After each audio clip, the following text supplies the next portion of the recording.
I've always had a soft spot for villains that were bullied as a kid, only it normally only affects me when they're actually going after the bullies, not when they're going after everyone. Welcome to the heart of the stories we tell.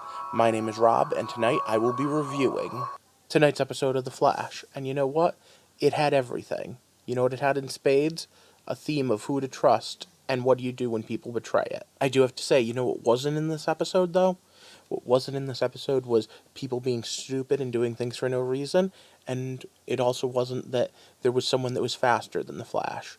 We actually had full-on uses of his powers, plus interpersonal relationships with no idiots being carried.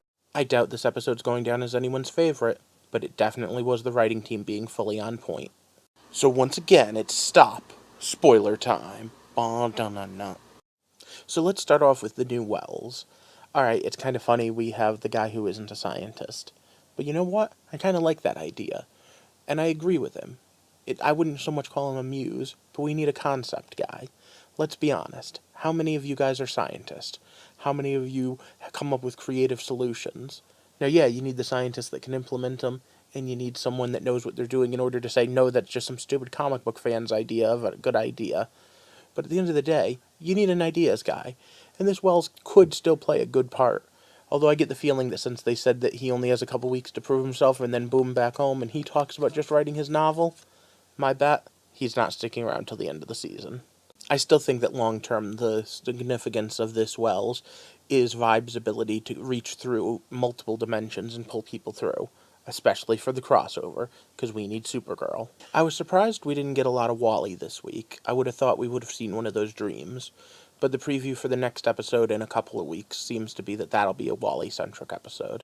Most of the episode isn't spent with Flash, it's spent with Barry, and him working with Dr. Julian. How did I make that mistake? And we find out that Julian has some military training, and we find out that Julian isn't that bad of a guy. He really just feels powerless in a world full of metas. And you know what? I think that feels pretty damn accurate. If you think about it, the number one reason why anyone would be against superheroes would be the syndrome from The Incredibles. The idea that if I can't be super, no one should be. And if everyone was super, then no one would be. I saw this question on Facebook. If you woke up and had the Flash's powers, what would you do? I, being funny, just put down my answer was, run back in time and shatter the time stream. Not because I meant to, but because I'd think I could do better. But I have a different question for you for the comments this week. What would you do if you woke up tomorrow and a percentage of the population, we'll even go with 2%, 2% of the population of Earth developed some form of superpowers, some really minor, some really powerful, but you didn't? How would you feel that you weren't one of the 2%?